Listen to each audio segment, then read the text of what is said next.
한 남자의 일생을 이야기한 우스운 유머 이야기가 있습니다.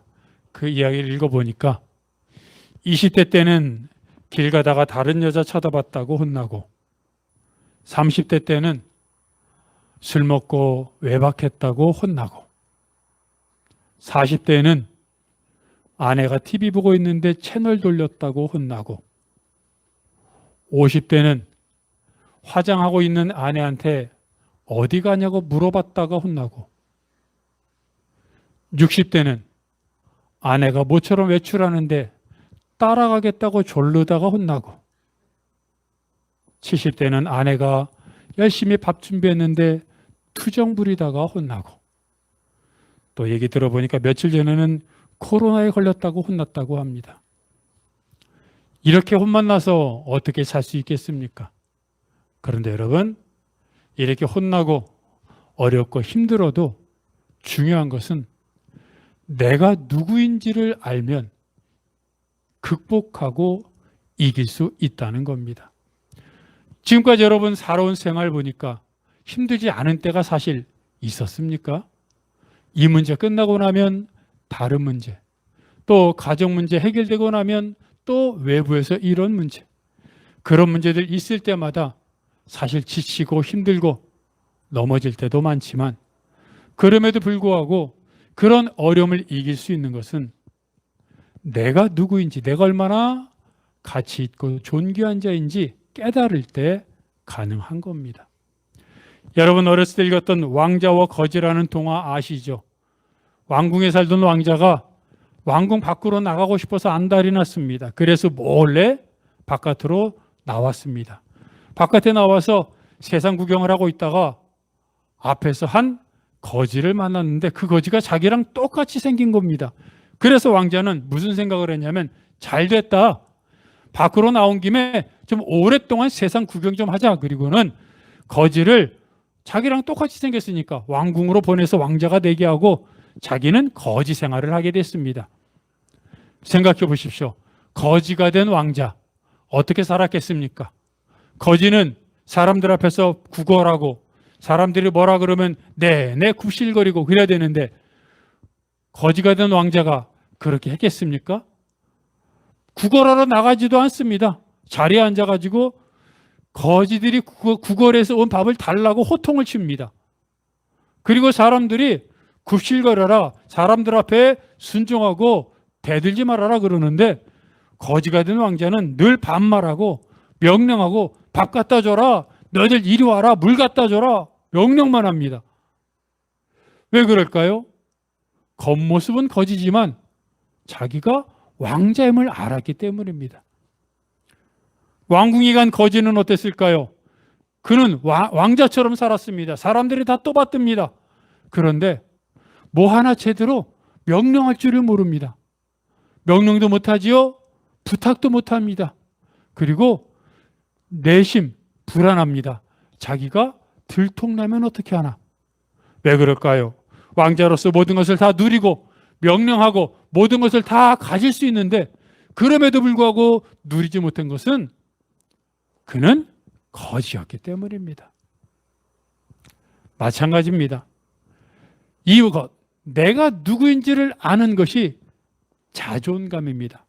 그래서 자존감이 높은 사람은 아무리 자기가 병이 걸리고 가진 것이 없어도 당당하지만 자존감이 낮은 사람은 가진 것이 많아도 늘 불안하고 초조하고 그렇게 살게 되어 있습니다.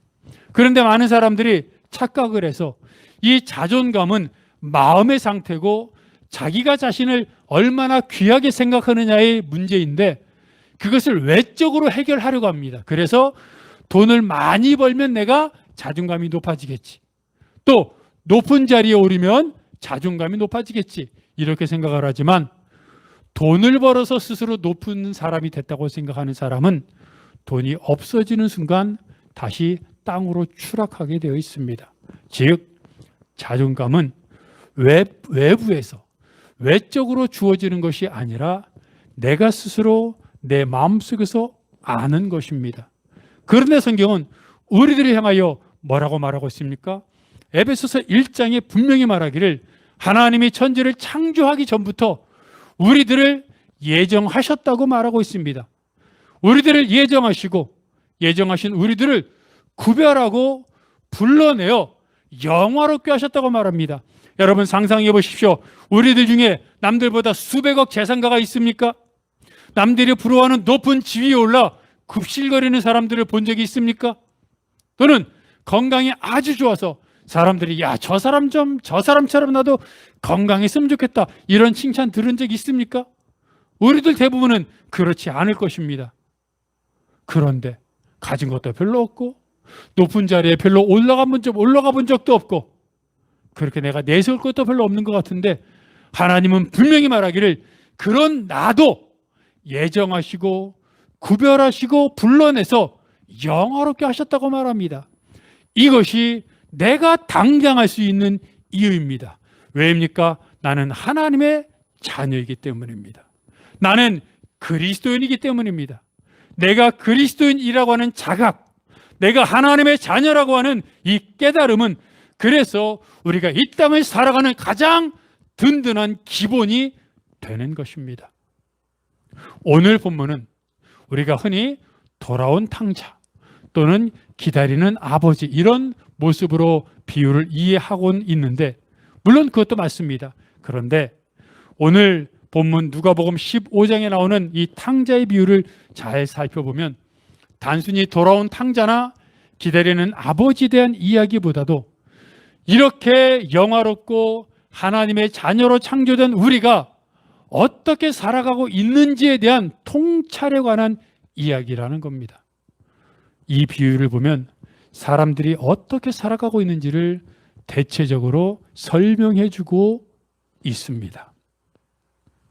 어떤 사람들은 이 비유를 보니 둘째 아들처럼 살아갑니다. 둘째 아들을 뭐라고 말합니까? 탕자라고 말하죠. 둘째 아들의 특징은 먼 나라로 갔다는 겁니다. 아버지를 떠나 먼 나라로 갔습니다. 무슨 얘기입니까? 아버지 간섭 없이, 아버지가 없는 곳, 아버지를 무시하고 나 혼자 살겠다는 겁니다. 이게 바로 예수 믿지 않는 사람들의 모습입니다.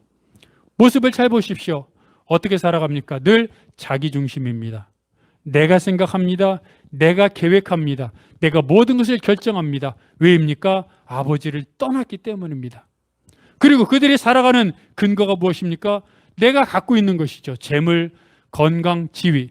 그런데 내가 갖고 있으니 내 것이라고 생각해 나를 위해서 쓰고, 또는 가끔 다른 사람도 도와주고, 하지만 결국은 내가 결정하고 나를 위해 씁니다. 그런데 성경은 뭐라고 말합니까?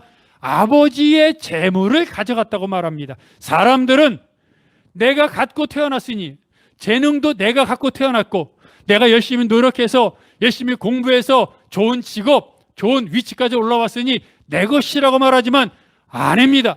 하나님은 시편 139편에서도 말하기를 우리가 어머님 몸에 창조, 잉태됐을 때 하나님이 나의 모습을 어머니 몸속에서 만지시면서 재능을 주셨다고 말합니다.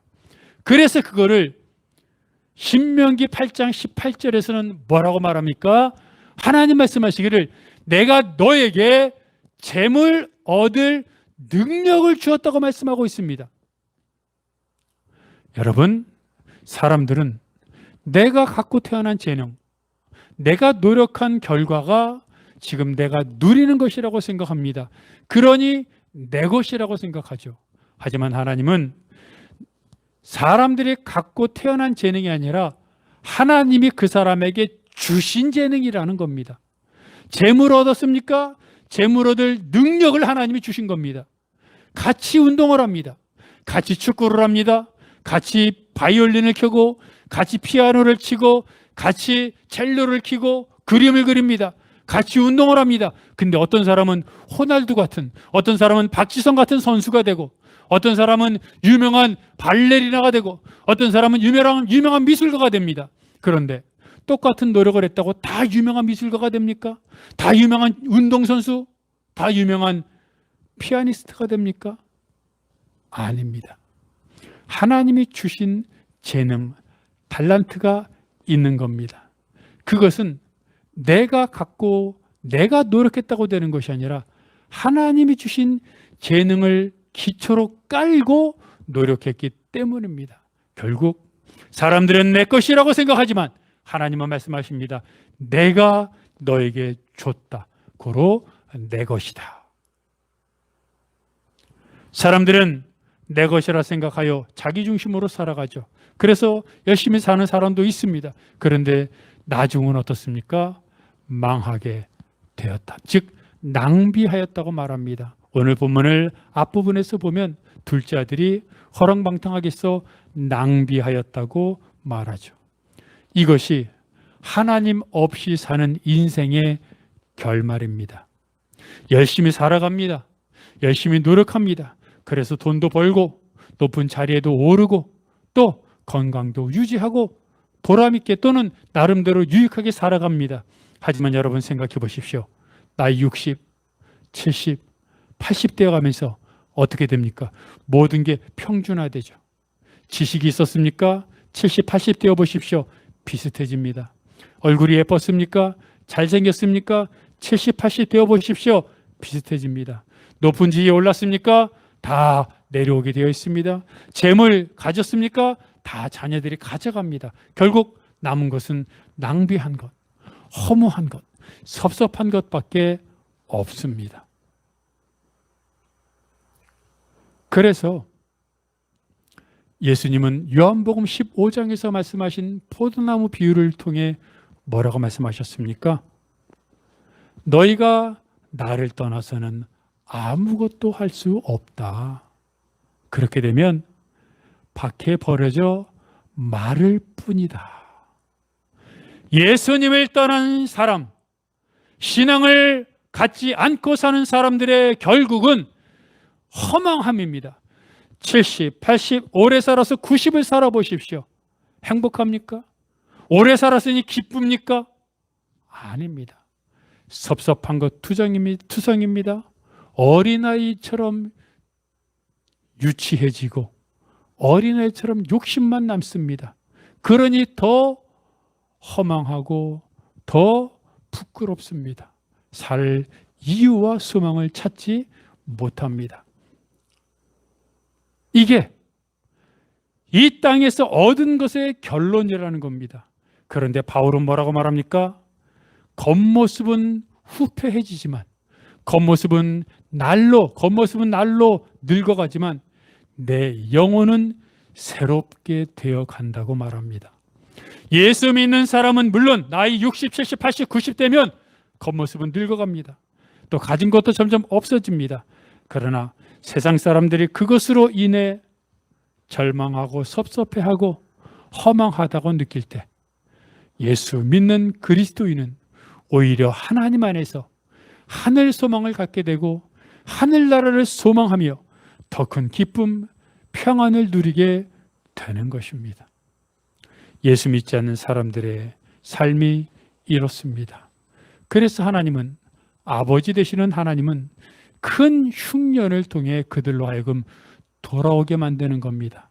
고난을 통해 70, 80이 되어서야 느낄 허무함, 허망함, 아무것도 아니라는 자각을 그 일찍부터 고난을 통해 깨닫게 함으로 내가 영혼을 소성해야 되겠구나라는 것을 깨닫도록 큰 흉년을 주시는 겁니다. 어떤 사람들은 이렇게 믿지 않고 살아갑니다. 하지만 어떤 사람들은 오늘 본문에 나오는 첫째 아들처럼 하나님을 믿으며 살아갑니다. 여러분, 하나님을 믿으며 살아가면 늘 행복할 것 같지 않습니까? 늘 기쁠 것 같지 않습니까? 그런데 오늘 본문에 나오는 첫째 아들을 보니까 그런 것 같지도 않습니다. 첫째 아들이 오늘 본문에서 아버지에게 뭐라고 말하고 있습니까? 여러 해 아버지를 섬겨 명을 어김이 없거늘. 그 말을 들어보면 여러 해, 즉 초신자가 아닙니다. 오랫동안 하나님을 섬겼습니다. 명을 어기지 않았습니다. 착실하게 섬겼습니다. 교회도 출석했습니다. 예배도 참석했습니다. 교회에서 하는 행사에 꼬박꼬박 참석했습니다. 발예에도 참석하고 선교 모임에도 나가고 또 이런저런 봉사와 교제 모임에 다 참석했습니다. 다들 그렇지 않습니까? 그런데 여러분, 우리가 생각할 때 예배도 참석하고 또 교회 봉사, 성도들과의 교제 여러 해 동안 어김도 없이 잘못도 없이 열심히 교회에서 하라는 대로 행사 참석했으면 행복할 것 같은데, 이상하게 첫째 아들은, 이 신자는, 성도는 행복해하지 않습니다. 왜 그럴까요? 첫째 아들이 이렇게 말합니다. 염소 새끼라도 주어 나와 내 벗들이 즐기게 하지 아니하셨다라고 말합니다.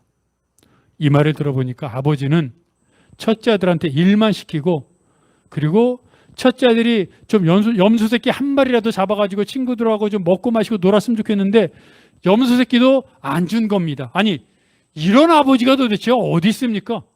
이런 하나님 어떻게 믿을 수 있습니까?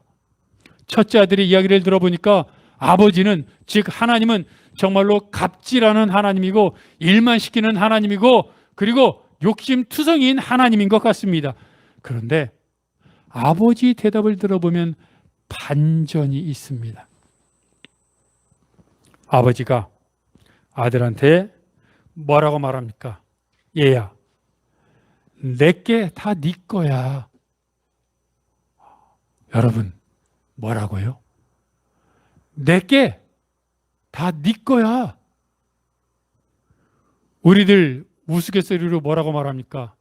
내 건 내 거, 네 건 내 거. 다 그렇게 살지 않습니까? 그게 우리가 원하는 거 아닙니까? 그런데 아버지는 아들한테 말합니다. 얘야, 너 뭔가 착각하고 있구나. 내 거는 다 네 거라니까? 그 이야기를 들어보니까 이제야 알 것 같습니다. 한 사람 말만 들어보면 정말 안 됩니다. 그죠?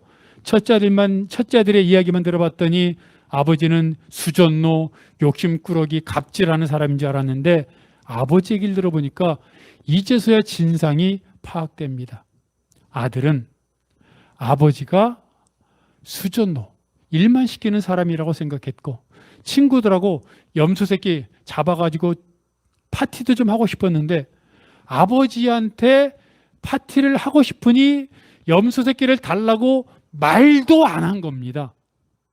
왜요? 아버지는 욕심쟁이고 아버지는 갑질하는 사람이고 아버지는 내가 달라 그래도 안 줄 거야 라고 생각하고 지레 짐작해서 아버지한테는 얘기도 안 한 겁니다. 그리고 속으로 생각합니다.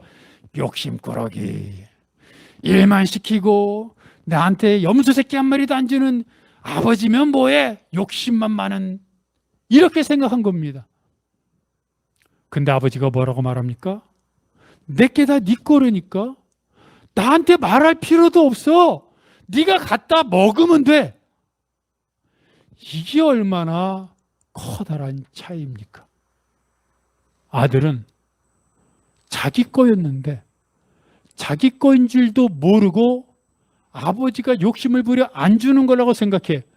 아니, 우리끼리 하는 말로 아버지가 욕심을 부려 안 주려고 했다면 말이라도 꺼내 봤어야죠. 아버지, 사실은 정말로 미안한데 염소 새끼 저기 죽어가는 거 저거 조그만 거 한 마리라도 좀 주면 안 돼요? 물어라도 봤어야죠. 호소라도 해봤어야죠. 근데 큰아들은 아버지는 말해도 안 줄 거야, 아버지는 일만 시키는 욕심쟁이야 라고 생각하고 아예 말도 안 한 겁니다. 기도도 하지 않은 겁니다. 이런 큰아들을 보니까 문득 달란트 비유에 나오는 1달란트 받은 종이 생각납니다. 5달란트, 2달란트 받은 종은 어떻게 했습니까? 성경을 보면 바로 가서 달란트를 받자마자 바로 가서 장사를 해서 똑같이 남겼습니다. 그런데 1달란트 받은 종은 그 받은 달란트를 땅에 묻었습니다. 왜 묻었을까요? 그 묻은 이유를 한 달란트 받은 종은 이렇게 말합니다. 마태복음 25장 24절을 보면 한 달란트 받은 종이 말하는데 쉬운 성경입니다. 여러분 한번 읽어볼까요? 시작.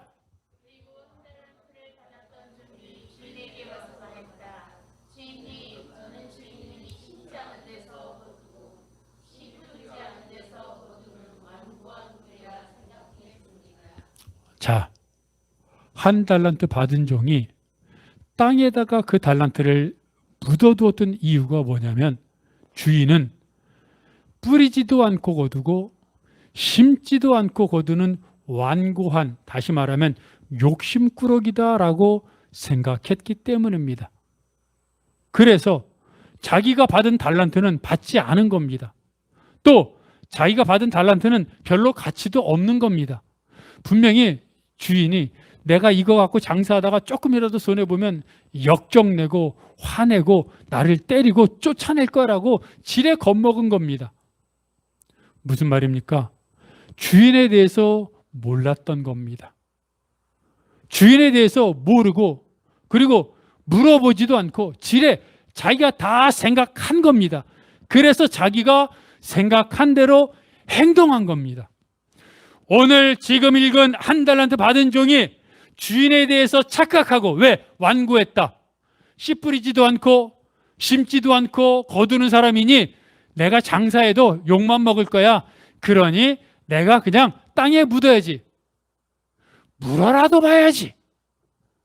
주인한테 혹시 내가 손해보더라도 이런 질문이라도 해야지. 자기가 생각한 자기가 갖고 있는 신앙의 테두리 안에 스스로에 갇혀 그 신앙생활을 하는 겁니다. 그러니 이 한 달란트 받았던 종이 주인이 돌아올 때까지 땅에 달란트를 묻어두고 얼마나 노심초사했겠습니까? 얼마나 불안했겠습니까? 5달란트, 2달란트 받았던 종이 열심히 일해가지고 많은 이익을 내고 많은 장사를 해서 수익을 내고 그런 소식이 들릴 때마다 나는 땅에 숨겨두었는데 큰일 났네. 어떻게 하지? 얼마나 고민했겠습니까? 첫째 아들도 마찬가지입니다. 그렇게 일 열심히 하고 오늘 본문을 보니까 첫째 아들이 어디 있다가 돌아왔습니까? 밭에 있다가 돌아왔다고 말합니다. 지금도 일하고 온 겁니다. 일하고 오면서 아버지한테는 얼마나 많은 불평과 불만이 있었겠습니까? 둘째 아들이 집을 나가 다시 돌아왔습니다. 몇 년이 걸렸는지 사실 모릅니다. 그런데 몇 년이라고 한 5년이라고 칩시다. 첫째 아들은 그 5년 동안 밭에서 열심히 일했습니다. 그런데 행복하게 일한 게 아니라 불평하고 투덜거리고 염소 새끼 한 마리도 안 주고 욕심꾸러기 내가 이렇게 열심히 일해서 벌어들이면 뭐해? 월급도 안 주고 밥만 주면서 아버지한테 말도 하지 않습니다. 아버지한테 왜 안 주냐고 따지지도 않습니다. 그냥 아버지는 그런 사람이야. 말해도 안 통해. 그리고 속으로 다 생각합니다. 속으로 그러니 불만이 있습니다. 섭섭합니다. 화가 납니다. 둘째 아들이 바깥에서 허랑방탕했던 것, 그것도 잘못된 거지만 그 세월 동안 큰아들도 자기 나름대로 여러 해 동안 아버지를 섬겼지만 신앙생활 했지만 교회 참석했지만 예배 출석했지만 교회 행사 다 참석했지만 기쁨이 아닌 의무 그리고 불만, 섭섭함을 갖고 일했던 겁니다. 그랬다가 둘째 아들이 돌아왔는데 허랑방탕하게 쓴 둘째 아들은 살진 송아지를 잡고 손에 가락지를 끼우고 신발을 신기고 좋은 옷을 줬다는 얘기를 들어보니까 염소 새끼 한 마리도 안 준 아버지가 저 허랑방탕한 아들한테는 살진 송아지를 잡아줬다고 참았던 분노가 폭발한 겁니다. 여러분, 아버지 옆에 있었는데 아버지를 모릅니다. 하나님을 믿는 신앙생활을 한다고 남들이 보면 주일마다 성경책을 들고 가서 예배를 드리고 교회 행사에 참석을 하고 성도의 교제에 참석을 해서 저 사람은 교회 다니는 사람이구나, 저 사람은 그리스도인이구나, 그러면 성경에서 말한 대로 저 사람들은 기쁘게 살겠구나라고 다른 사람들은 짐작을 하는데 정작 그 성도는 기쁨도 없고 감사도 없고. 왜요?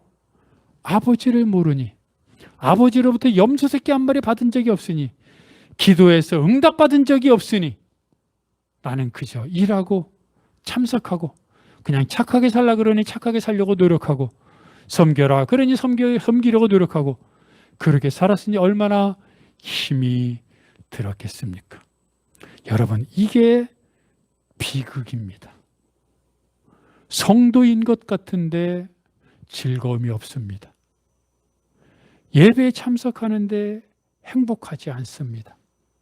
하나님의 자녀라고 스스로 말하는데 하나님의 자녀가 갖는 권세가 없습니다. 성경은 요한복음 1장 12절에 뭐라고 말합니까? 그 이름을 부르는 자, 영접하는 자, 곧 그 이름을 부르는 자들에게는 하나님의 자녀가 되는 권세를 주셨으니.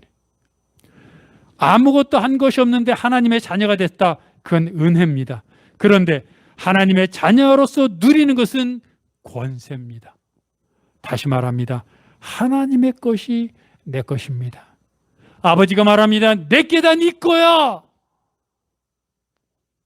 근데 정작 큰아들은 아버지 건 아버지 거지, 왜 내 거야, 나는 일만 죽어라는 사람이지 라고 생각합니다. 그런 상태에서 성경은 늘 뭐라고 말합니까? 베풀어라, 섬겨라, 나눠줘라, 용서해라. 그러니 얼마나 힘드니까. 아버지 건 아버지 거고 나는 일만 하는 사람인데, 예배를 드려도 참석을 해도 교회 생활을 해도 신앙생활을 해도 기쁨은 없는데 계속 섬기라고 말합니다. 무엇을 위해서 선교하라고 말합니다. 용서하라고 말합니다. 사랑하라고 말합니다. 먼저 나가가 손 내밀라고 말합니다. 이것처럼 힘든 게 어디 있습니까? 비처럼 비추라고 말합니다. 소금처럼 짜게 맛을 내고 부패를 방지하라고 말합니다. 힘들어 죽겠습니다. 근데 여러분, 잘못된 겁니다. 비처럼 살아라가 아닙니다. 소금처럼 짜게 하라는 게 아닙니다. 이미 소금이고 이미 빛입니다. 무슨 말입니까? 용서해야 되는 게 아닙니다. 용서되는 겁니다. 빛이 나는 겁니다. 나를 통해 짜게 되는 것이지 억지로 내가 소금처럼 짜게 하려고 노력하는 게 아닙니다. 여기에서 이론과 실제의 간격이 생겨나는 겁니다. 첫째 아들은 아버지 옆에서 열심히 일하면서 열심히 일해서 곡식 소출이 많아지고 풍년이 되면 아버지가 뭐라 그랬습니까? 내게 다 네 거야라고 했으니 열심히 일한 아들 겁니다. 자기가 누리면 됩니다. 송아지 먹고 싶으면 살진 송아지 갖다 먹으면 됩니다. 눈치 볼 필요 없습니다. 그런데 살진 송아지가 아니라 염소 새끼도 못 갖다 먹습니다. 달라고 말도 못합니다. 그게 오늘을 살아가는 신앙인들의 문제입니다. 신앙이 도덕이 되어버렸습니다. 열심히 살아야지, 섬겨야지, 봉사해야지, 용서해야지, 그것이 끝입니다. 그러니까 힘든 겁니다. 하나님이 내 아버지입니다. 하나님이 말씀하십니다. 내게 다 네 거야. 그러니 그것을 알고 그것을 누릴 때 하나님이 내게 필요한 모든 것을 더하여 주실 것이고, 하나님의 것이 내 것이고, 하나님이 나와 동행하시고, 이것을 내가 알 때 빛이 나는 것이고, 그럴 때 이적이 일어나는 건데, 그럴 때 욕심이 없어지는 겁니다. 다른 사람이 뭐 하나 달라고 할 때, 또는 다른 사람이 힘들어할 때 그걸 보고 내 것을 줍니다. 왜요? 아버지께 내 거거든요. 그래서 초대교회 성도들이 자기 물건을 같이 쓰고 자기 재물을 갖다 다른 사람을 위해 줄 수 있었던 겁니다. 왜냐하면 아버지께 내 거인 걸 그들은 경험했거든요. 그냥 갖다 쓰기만 하면 되는 거거든요. 그럴 때 이적이 일어나는 겁니다. 용서하지 못했던 사람이 용서가 되는 겁니다. 왜요?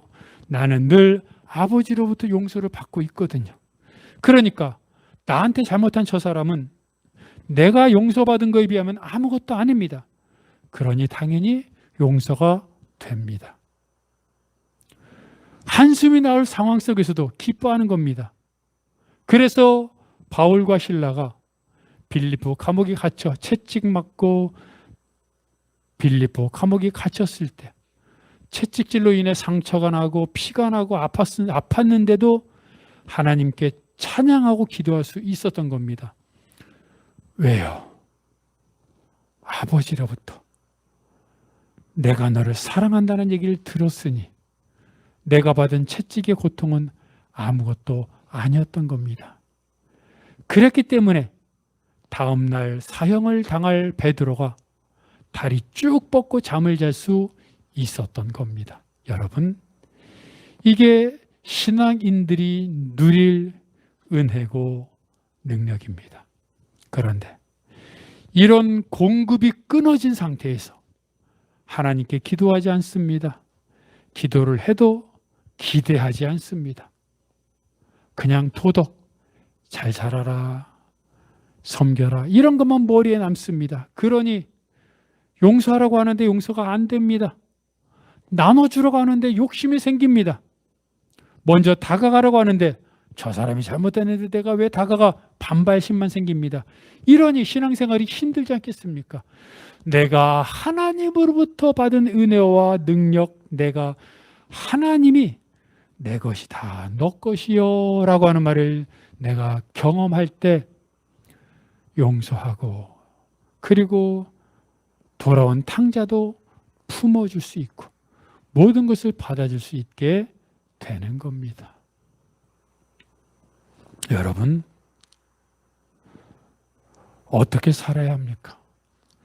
이 세상은 여전히 전쟁이 계속되고 있지 않습니까? 코로나가 또 다시 재확산되고 있습니다. 생각만 해도 힘들지 않습니까? 그것뿐입니까? 고물가, 또 고금리, 고실업, 막 다가올, 앞으로 몇 달 후에 다가올, 사람들이 막 점점 경제가 힘들어진다고 하지 않습니까? 그거 다가오고 있는데 아직 그렇게 크지 않지만 생각만 해도 힘들고 어렵습니다. 이러니 사람들은 더 움켜쥐고 더 욕심부리고 더 다툴 것입니다. 하지만 하나님은 말씀하십니다. 내게 다 네 거요. 내게 다 네 거야. 이 사실을 내가 제대로 기억만 하고 경험할 때, 비록 세상은 힘들지만 그것보다 더 크고 더 많은 한이 없는 하나님이 나에게 부어주신다는 걸 믿으면 우리는 실망하거나 욕심부리거나 걱정할 필요가 없습니다. 왜냐하면 아버지께 다 우리 것이기 때문입니다. 여러분, 나는 누굽니까? 그리스도인입니다. 아무리 부인에게 혼나고 이렇게 혼나고 저렇게 혼나고 또 아무리 우리가 힘들어도 하나님의 자녀인 우리, 그리스도의 군사인 우리가 내가 누구인지만 제대로 알면 늘 넉넉하게, 형통하게, 행복하게 살 수 있음을 기억하고, 내가 누구인가? 나는 하나님의 자녀다. 그리고 하나님 것이다, 내 것이다 라고 하는 아버지 말씀을 기억하면서 이 땅에서 당당하게, 담대하게 믿음으로 살아가겠다고 다짐하는 여러분들이 되시기를 바랍니다.